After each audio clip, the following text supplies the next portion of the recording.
live. This is one for the record. I'm Diana, and today is Wednesday, April 25th, 2012. Wednesday, hump day. We're halfway through the week, and I have a special treat for you.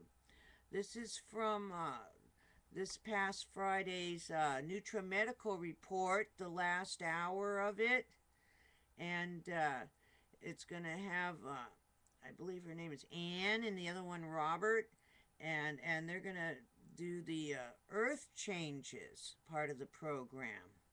So I did get that for you and saved it, and so now I'm going to play it for you, and then I'll give updates during the commercial breaks. And so I want you to enjoy this. And heads up, a lot of stuff going on. And again, this was the NutriMedical Report, Dr. Deagle's radio show. And here we go. I'll start this for you. And what you can do is go ahead and what I'll do is I'll possibly blank out the screen for you. That way you can go do whatever you need to do, clean your house, make your lunches for the rest of the week. But just turn it up just like a radio, and then I'll come back on when there's a commercial break and give you your news update. How's that one? That's very creative, huh? Also, heads up, I noticed being out here on the Space Coast for right now, I'm in Space Coast, Florida, and what I've noticed before the major earthquakes being on this end of the country, that like before Fukushima, I walked out the night before on March 10th and looked up at the sky, and it was very, very clear. And growing up in California, you know how you have that sixth sense that something's up, earthquake wise or whatever.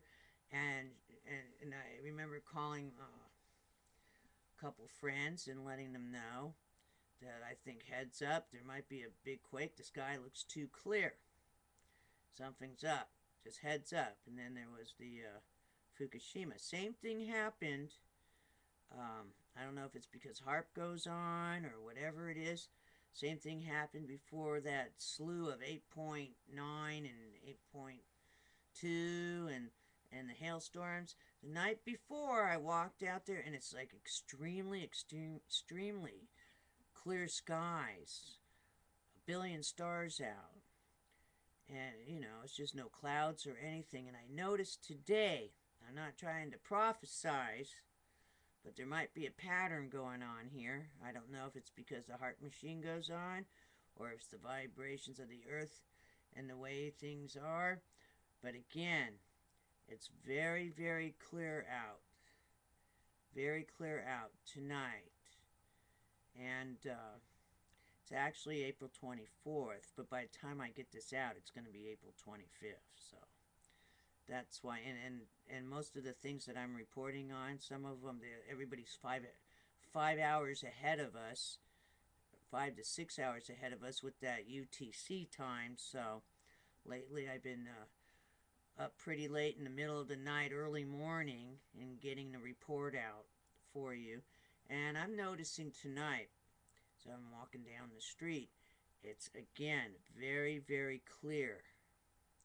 All the stars are out, there's no clouds, and the stars are extra bright. The atmosphere is super still.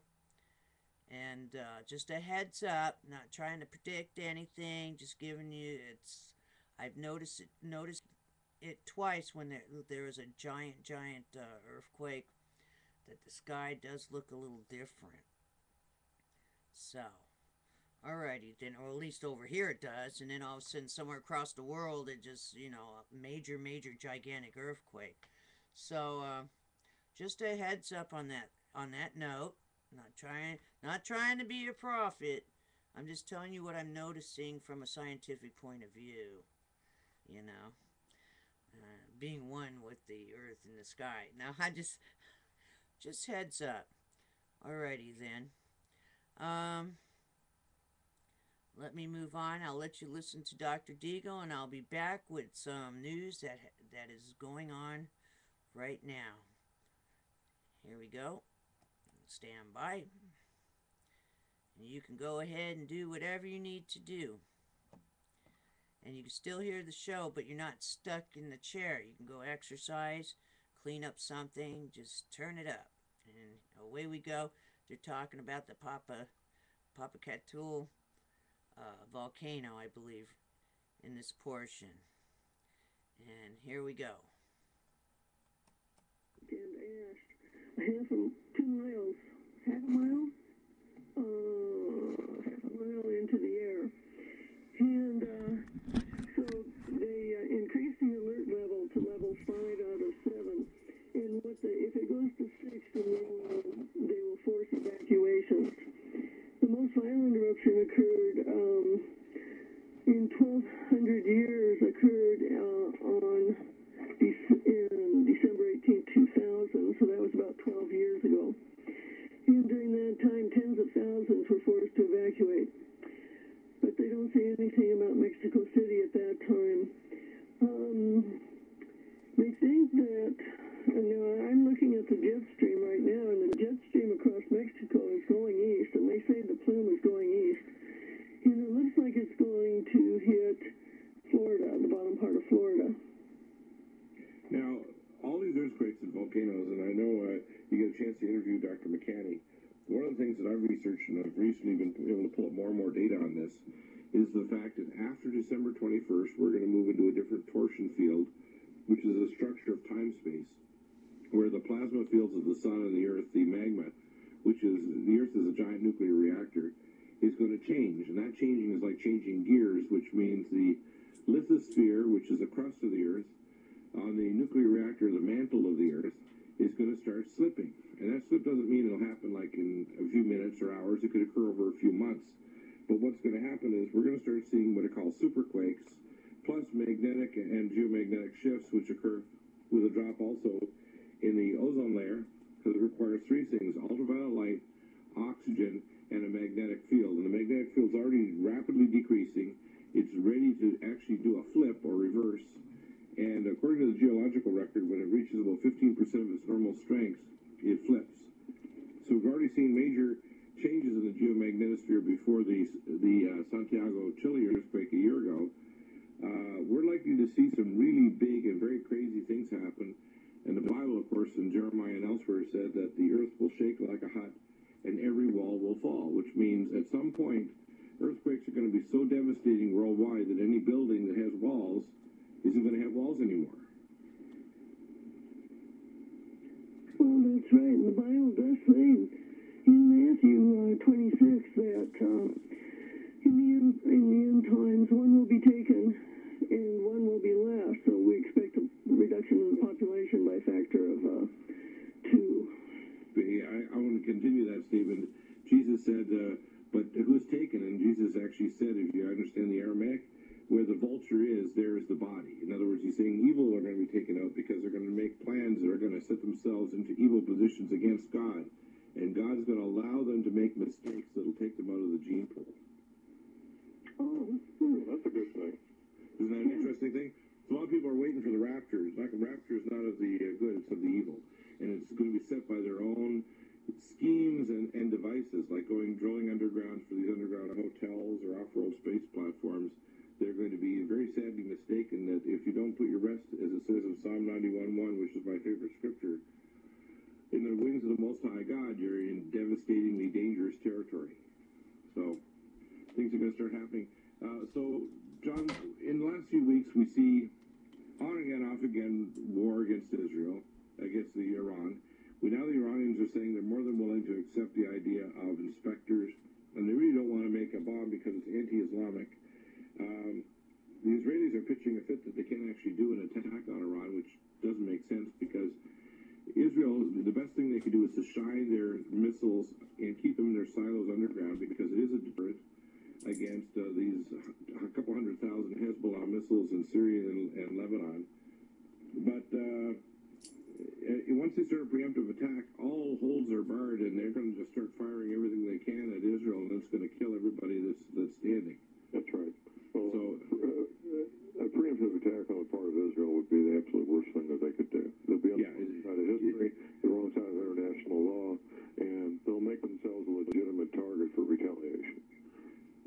retaliation, by the way, by the Arab states, but by Russia. It's very likely that Russia and China will actually retaliate because they're, in a sense, China now is a standing ally of Pakistan and Iran. Right. And they made it very clear that if there's an attack, we're going to see nuclear missiles flying at Europe from Pakistan and from China and Russia. Yeah, I usually refer to Iran as a first-tier client state of Russia and China both. Right. They know, you know, Saddam was a second or third-tier client state of Russia, but a first-tier state like Iran gets the greatest and the best when it comes to communications, defense equipment, missiles, communications equipment, everything. Well, they just finished, this is another thing I want to ask your military experience, they just finished a very advanced Russian radar early warning base in Damascus. They also put one in Tehran and other territories near Bashir. They've also put Russian troops on the Russian-Iranian border near Azerbaijan. And they made statements, Lavrov and the other Russian generals have made statements that they know the Israelis and our special forces, instead of already pre-placed troops in Georgia and Azerbaijan, and said if they make a move, they'll, quote, flatten them. That's actually public statements. It's not something I'm making up. I mean, everybody should stand back, take a deep breath, and realize, like, ooh, it's not a good time for Armageddon. No, Russian generals are not known to make flippant statements. They will be backed up with hardware. Yeah, exactly. And the Russians are, there's two people on Earth I want people to make a very clear understanding about this. Two people on Earth you do not screw with, Syrians and Russians. If you do, you're asking for devastation. There's two people on Earth, and you need to remember this. When the Russians don't want war and they're doing everything to sue for peace, and the same with the Syrians, for God's sake, do something to get peace. Because if you go to war, they will fight to the last man until you are devastated, and they will do things you can't even imagine. And they could punch way above their weight, Syria and Iran, and we will be very sorry for starting it. Absolutely, I could not agree more. In fact, one of the first things they'll punch above their weight is they've got all the old Russian bioweapons, and if we attack them, they'll be releasing them in Chicago and Atlanta and all over the United States and the West and London. And I expect that if we continue to push this, we would not be surprised if something terrible happens in the London Olympics this coming June. I think London Olympics is a playground for the devil. It could be, absolutely.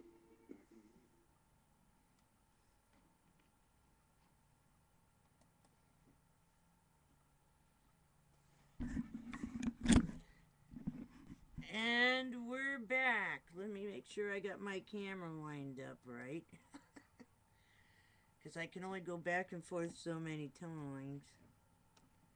Let me see here. Alright. Here we go. Are we up? Oh, we're up. Alrighty, then let me get the camera going here. Let's do the extinction protocol. We're up. So stop doing what you're doing, and here we go again. Alrighty. I guess this makes my computer very slow for some reason. Come on. Pop up. Here we go. Alright, Extinction Protocol 2012. Italy's Mount Etna erupts for 7th time in 2012. Flashback. We are not making any predictions. February X24 Mexico earthquake exercise comes remarkably close to reality. Yeah, okay. Yeah, that's right. They said it was an exercise, and they ended up, and they were training exercise, but 7.4 magnitude earthquake did strike west coast of Mexico, even though it was like a training exercise. And it was a coincidence. Are there really any coincidences? I don't know. Don't think so. Yeah, we just don't know how it works, so we call it a coincidence. Let's see. Time bomb. Residents too afraid to sleep. It's making sounds we've never heard before. And again, that's the residents that are at the foot of Mexico's Popocatépetl pedal volcano. So it's starting to awaken. It does show a picture with smoke. North Korea prepares for another nuclear test. Oh, okay. Nuclear famine. 1 billion people would die immediately following a limited nuclear exchange in the world. Oh, so how many people will really die from an ongoing nuclear problem at Fukushima? Uh-huh. A year and almost a few months of nuclear waste going into everything from the food chain, the water, ocean, everything. How many billions will die then? I think we better stop it now. You know, nothing else matters. Someone's going to have to figure it out before it's too late. And it's almost getting to that point where, as I say, what I learned in school, the damage will go beyond the limitations of matter. All right? Also, there was a car pursuit in Los Angeles just a few minutes ago with a tow truck driver that says he didn't do anything, and I guess people wanted his autograph, and people ran up and talked to him, and I guess the pursuit just ended in Los Angeles. That just happened. That's breaking news right now. That just happened. Alrighty then. Why Monday's 3.9 earthquake could cause big trouble for Orange County. There you go. Heads up. Could be a pre-shock. Okay. Indonesia's Mount Lokin volcano erupts. Evacuation order at Indonesia's Mount Lokin volcano in South Sulawesi. Sulawesi. Okay. Russian professor looks for clues to Earth's future buried in Mayan texts. Wow, the Popol Vuh he's checking out. Okay, and Ecuador's Tunguhara volcano blows its top, raining down gravel in nearby town yesterday. Okay, let's see if he's back yet. He's back. Published in Forbes magazine. What does it mean? That's right. Published in Forbes magazine. And I'm doing a quote here, let their houses burn, says warmist Steve Zwick. And he said that in Forbes magazine. He said, let's start keeping track of them, meaning we deniers. Let's make them pay.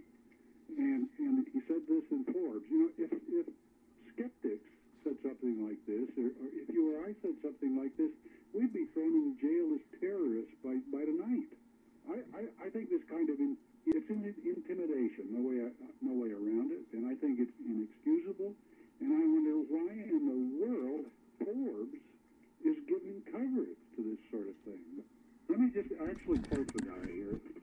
This is what he wrote in Forbes. We know who the active denialists are. Not the people who buy the lies, mind you, but the people who create the lies. Let's start keeping track of them now, and when the famines come, let's make them pay. Let's let their houses burn. Let's swap their safe land for submerged islands. Let's force them to bear the cost of rising food prices. They built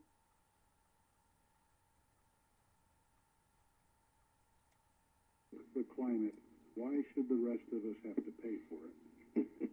You know, that sounds like old-fashioned Soviet purge technique to me.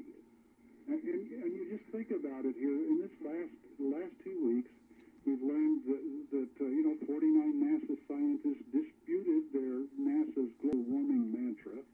The Bering Sea has set new records for the most ice in recorded history.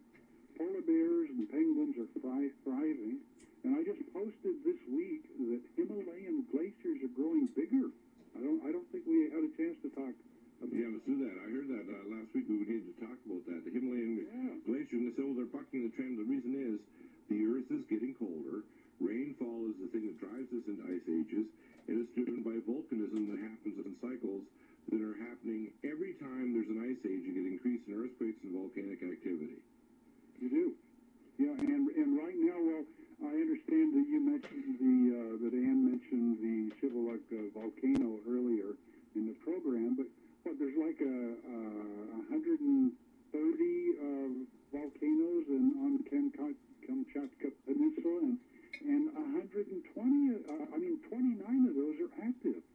So there's stuff going on right now that people need to be aware of. But yes, the glaciers in the Himalayas are growing bigger, and this is, you know, the IPCC just 5 years ago was telling us that those glaciers on the Himalayas would all have melted by 2035, and that's just a giant lie.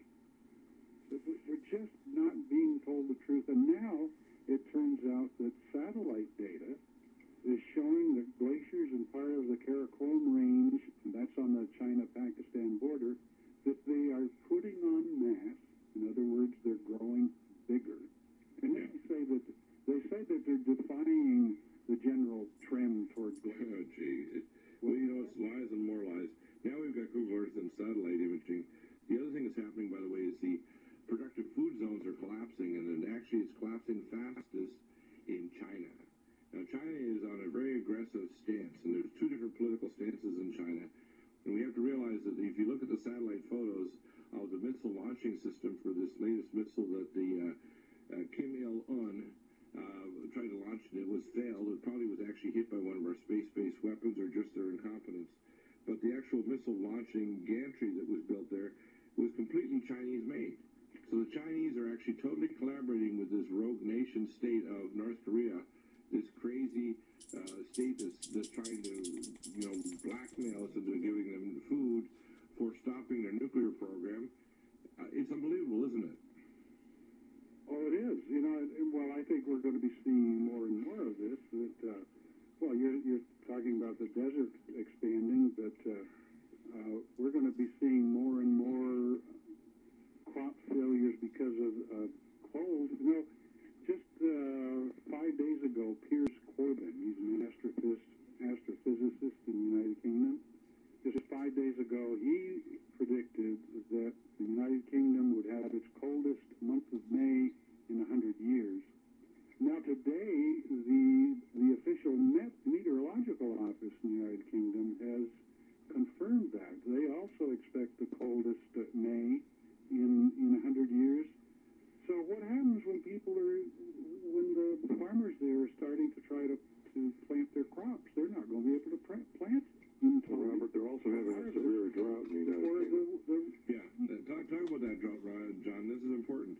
That means we're going to have massive food shortages by the fall, and I think we're also, as Ann says, we're up to in the not too distant future, going to get UV shock this summer. That's going to knock out a lot of our crops. If you're not a society, canned foods, dehydrated foods, and inherited seeds in a greenhouse that can block ultraviolet light, don't expect the crops to survive or the food to be on the shelf next fall.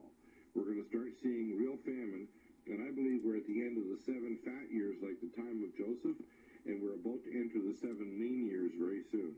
In fact, this is a prophecy of Joseph, which is a fulfillment back at the time of Joseph when he went to Egypt and was sold by his brothers, that later he saved the whole nation of Israel, and then we're entering into those lean years are coming out very soon, and I believe 2012 is the start of the lean years.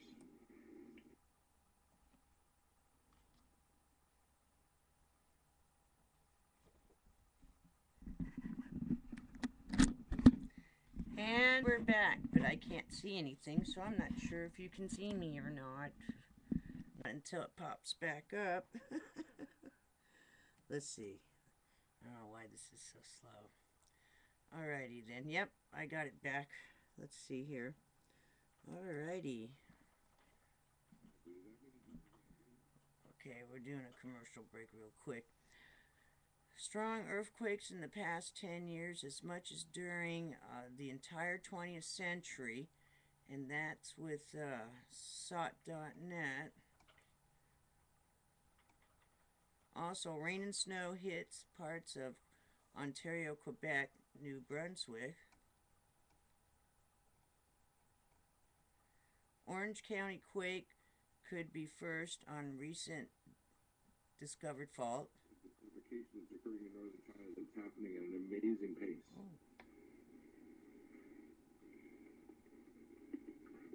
remarkable. It should be a heads up for everybody listening to us, Dr. Bill, that they should take some initiative and do the things that you're suggesting.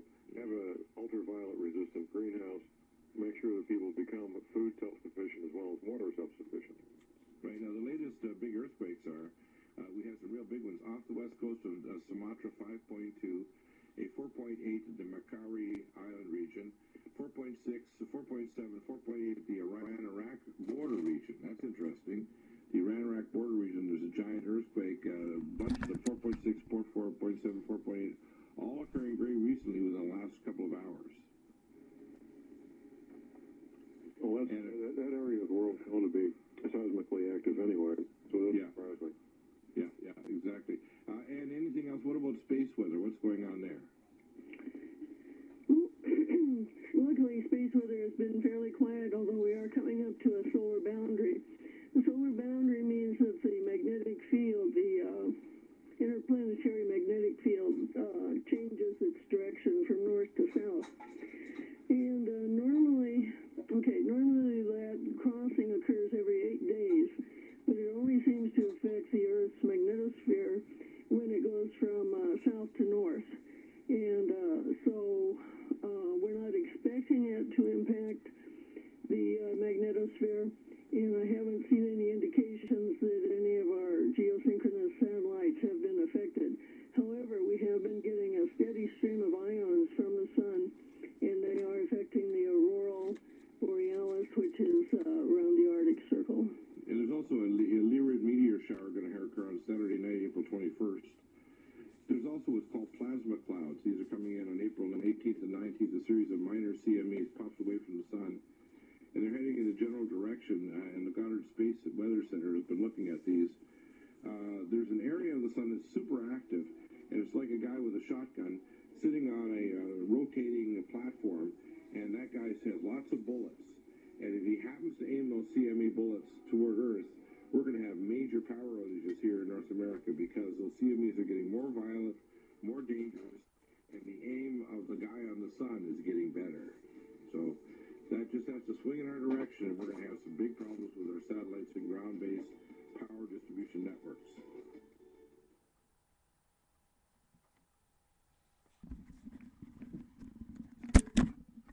And we're back again.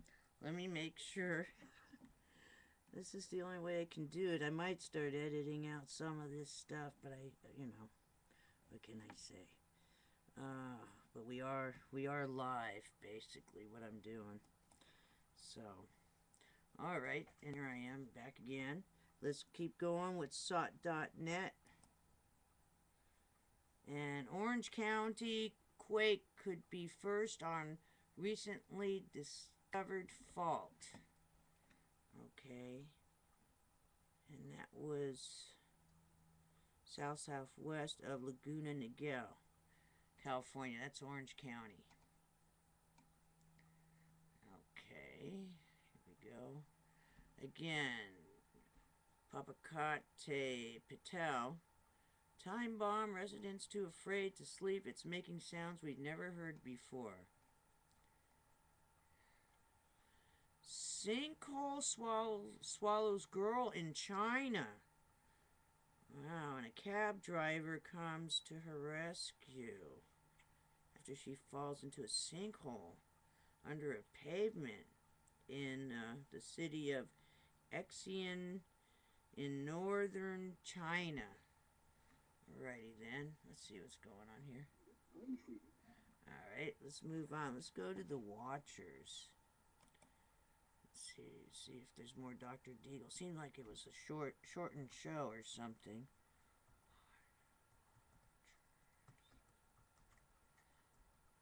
Might not have had caught.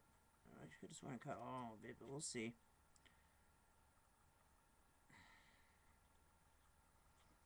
The Watchers. See?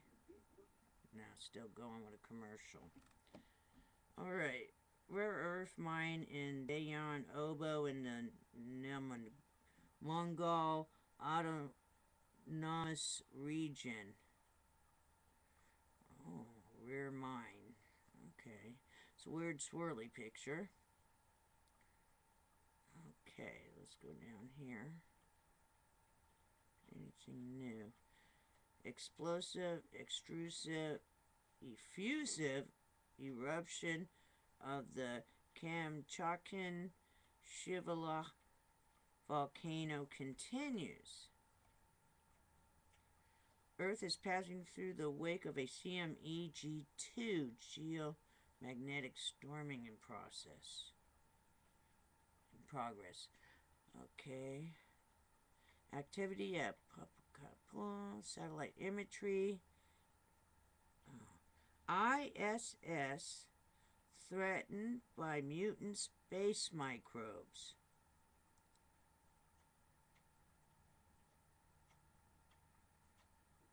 "76 types of unregulated microorganisms have been detected." Oh. On the International Space Station?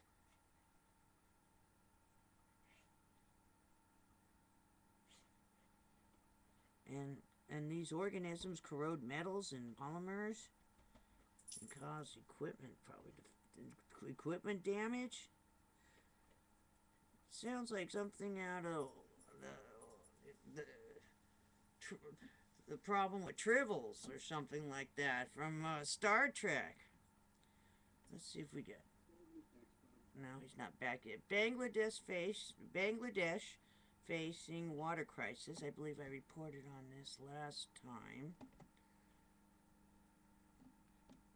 Maybe not. Here we go. Here's some more. This is actually from the 23rd. Millions of capsules discarded in sewage plague Lingan village in China. Capsules. Wonder what kind of capsules they're talking about. Capsules with various colors appeared in the gutter. Oh, that's nice. Colorful sewage waste. Let's see. He's back. Okay, well, I just noticed that about the 75th north latitude, we have three major seismic areas, and one of them is close to Anchorage, Alaska, and that's the Lemania volcano, which has been inactive for as long as we know, and it is starting to rumble to life. We have the Katla volcano in Iceland at about the same latitude, and then we have the Shevelek volcano on the Kamchatka Peninsula off of eastern Russia. And it just seems like, the other places along that parallel, all across Russia, there's no volcanoes that we know of, even through Sweden and Norway, and of course Greenland we don't know of any, and Canada we don't know of any on that parallel. But we do have, where there are volcanoes on the 75th latitude north, they do seem to be active, and I'm just wondering if the magma is being pushed up northwards towards the Arctic Circle. Okay. Well, one of the things that I worry about, with all of this volcanic activity in Iceland, is that we need to remember that Iceland is just a part of the Mid-Atlantic Ridge that happens to be sticking up above the water. But almost all of the Mid-Atlantic Ridge is underwater. It is a chain of underwater mountains, something like, I think it's 40,000 kilometers long. I mean, it is huge. What is that, like 20,000 miles long? And it's, some scientists describe it as being like, if you look at the globe, if the water weren't there, you'd see this raised seam, like the raised seam on a baseball that travels for 20,000 miles. And how much of that underwater Mid-Atlantic Ridge is right now volcanically active? Exactly. In fact, there's 23 million of these venting hydrothermal vents, isn't there?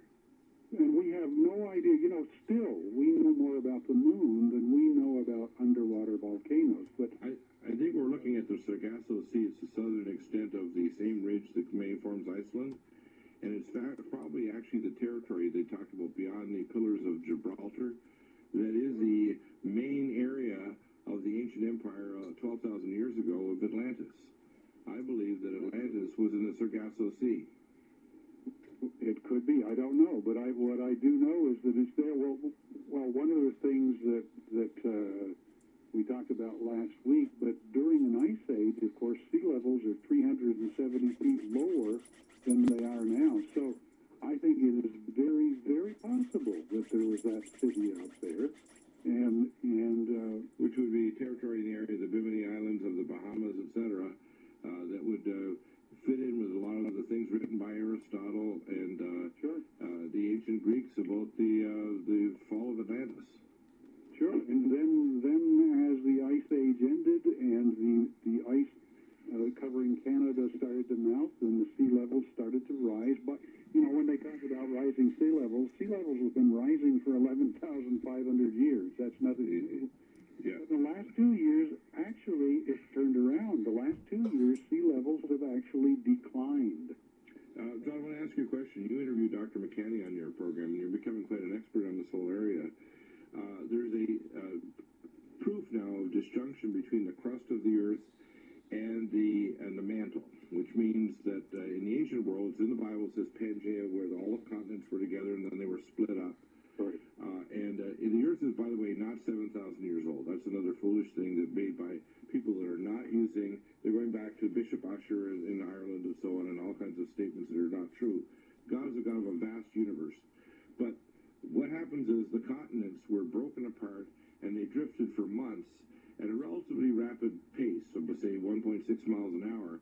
If the continents moved at that pace for 2 months, it would move, say, North America 1,200 miles. It's been known that from geological records that Alaska, I think it's something like 8 million years ago, was on the equator. Now, we need to understand that there's evidence that the Earth has moved, and the way they first found this out, they used torsion field imaging to look through the crust of the Earth from space in the 50s and early 60s, and they found all these pock marks on the Earth that were looking through the crust down miles into the crust of the Earth. They said, gee, there's these dormant magma domes. So they did a geological investigation, found there was no feeder hotspot feeding those magma domes. There were actually old volcanoes where the crust of the Earth had actually been slipped, like the heating up skin of a peach that's been cooked over a flame, and the skin slides. Sure. And so what has Dr. McCanny mentioned anything about that? Because I don't think we're going to have a full pole shift, but I think we're going to have a magnetic shift and a crustal slip where the continents are going to move. And looking at my analysis of what I see so far, the North Pole has been moving at an ever-increasing pace towards Siberia. The crust will move in the opposite direction, which means we'll see a move of the equator.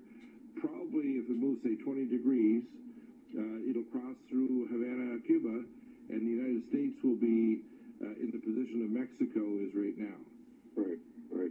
Well, for those of us on the ground being part of it, we won't know if it's a pole shift or a crustal shift. All we'll know is that things have changed dramatically and we have different growing seasons. And here in North America, of course, things will get a lot warmer. Right. And I don't know that Professor McCanny has addressed that specifically, but it certainly is something that is possible. Yeah, in fact, if you actually look at areas where things dramatically changed, I have had friends that actually went from Woods Hole, Massachusetts, and the Bedford Institute in Halifax that went to Baffin Island, and they exhumed the bones and the tusks of giant woolly mammoths there, and vegetative plants and trees that were Douglas fir type trees and redwood forests that were up several hundred feet. The area of Baffin Island is actually almost as big in surface area as Australia. It's a giant island, almost a continent. And the associated islands near up in the Arctic Circle.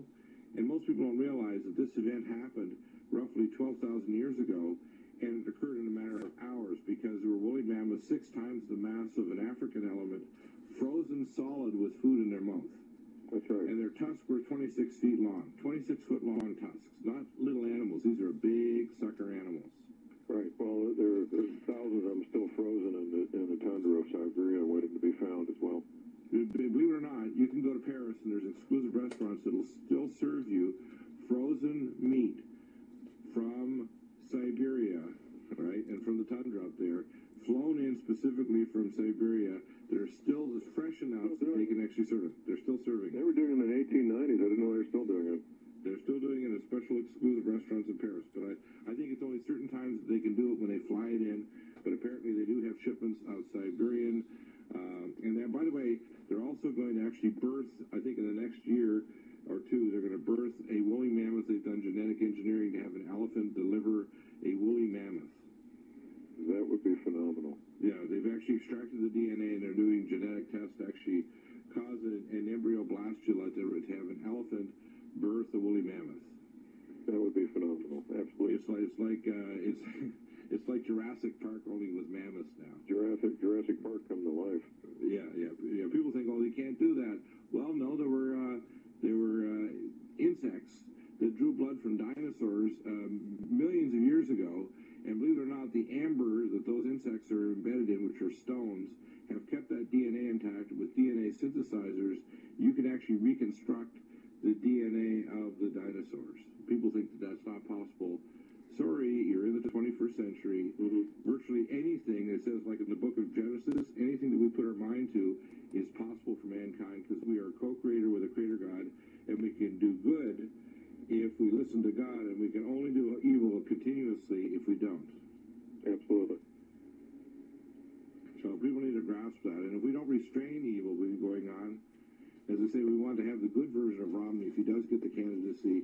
We want to have a very short choke chain on him because Romney in his worst position may be a very dangerous man. And of course, the worst candidate to have out there, I think even worse than Obama, is Hillary Rotten Clinton. If she gets a position of power, literally, it won't be God help us. It'll be, oh my gosh, we're there. Well, Dr. Bill, looks like we're at the end of the hour. This is the Liberty Man thanking you and signing off. And again, the website is thelibertyman.com. Your show is 7 to 9 a.m. on Republic Radio.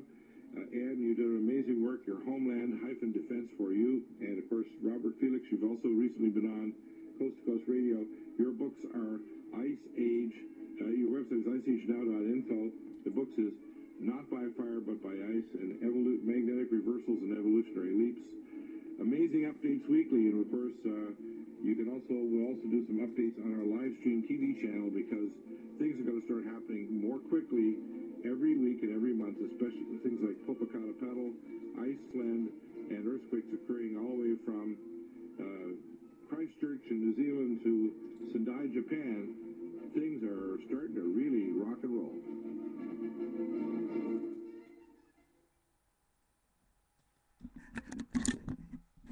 Well, let's go back and see if I open the thing and you can see me. Yes, you can. Alrighty then. Let's move on. That might have been the whole report. We'll check and see in a minute. Let's go on to the E&E News, Energy News.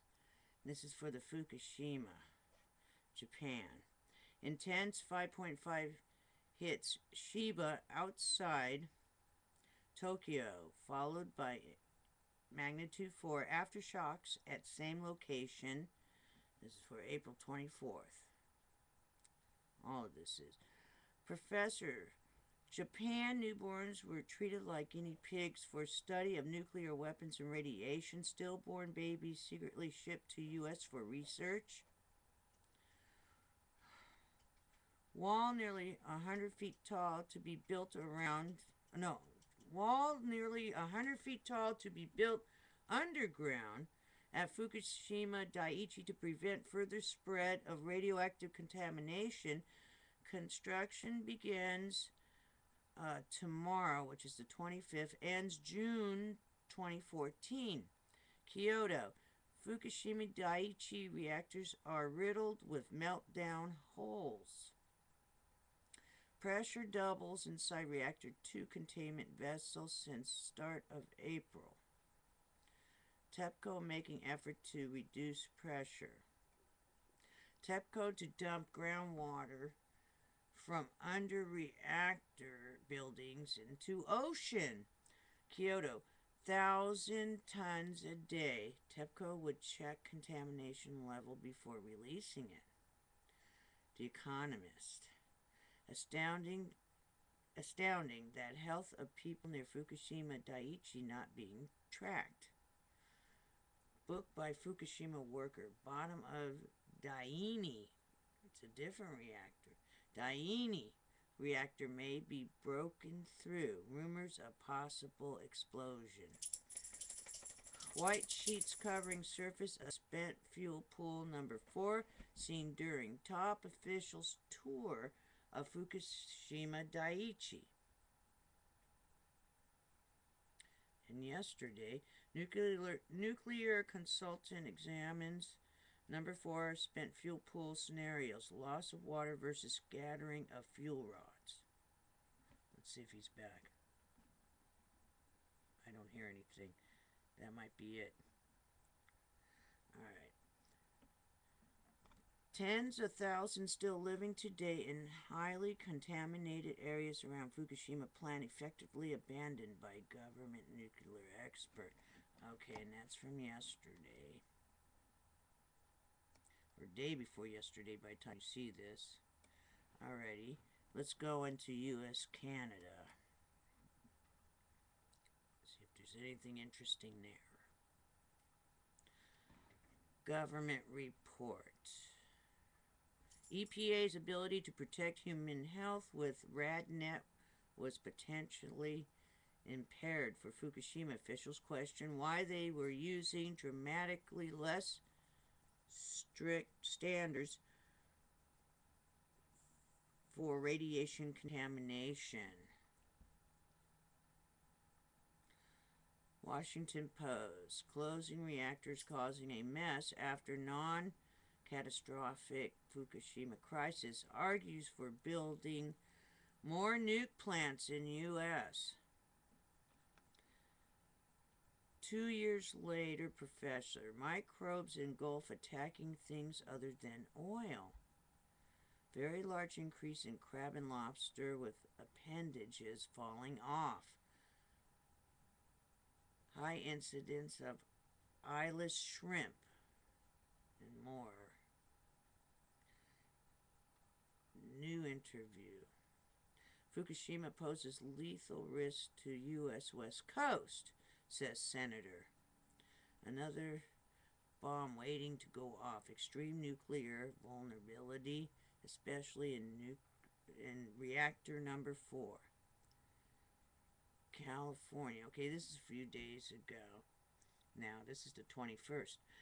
California nuclear plant operator. No further description of fire could be provided. Cause was still unclear. Alrighty then. That's all the E&E news for tonight. Let's go back. Let's close it. So, there's a hodgepodge of all kinds of information for you guys. You have a wonderful, wonderful Wednesday. We're halfway through the week. Oh, 3 days down. 2 to go before the weekend. Take care and heads up on everything. Just be prepared for everything and anything. It's better to do that than be a day late and a dime short. I'll tell you that. Alrighty. Have a good evening. See you again tomorrow.